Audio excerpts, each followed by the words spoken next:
বিনা প্রয়োজনে কুকুর পোষা এটা গুনাহ কবিরা। আমরা কুকুর পুষি না, অনেকে শখ করে কুকুর পুষি না, অনেকে শখ করে পড়ে। অথচ যারা শখ করে কুকুর পোষে, হাদিসে আসছে তাদের প্রত্যেক দিন 2 কিরাত সওয়াব আল্লাহ কেটে নেয়। আর এক কিরাত হচ্ছে উহুদ পাহাড় সমপরিমাণ স্বর্ণ আল্লাহ রাস্তায় দান করলে যে সওয়াব হয় সেই সওয়াব। আপনার জীবনে 1 ভরি স্বর্ণ কিনতে আমরা হিমশিম খেয়ে যাচ্ছি, আর উহুদ পাহাড় সমপরিমাণ স্বর্ণ তো দূরের কথা। তাহলে ওই পরিমাণ নেকি আপনার প্রতিদিন আমলনামা থেকে কাটে। নেকি কয়টা কামাই করছেন? নামাজই তোমরা ঠিক মতো পড়ি না।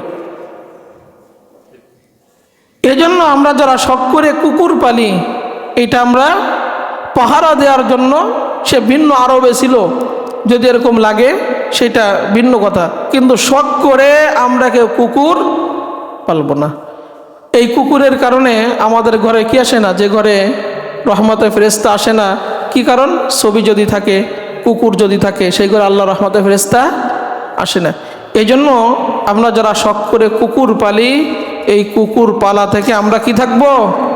বিরত থাকবো। আমাদের নেকিগুলো কাটা যাবে, প্রত্যেক দিন নেকি কাটতে থাকবে।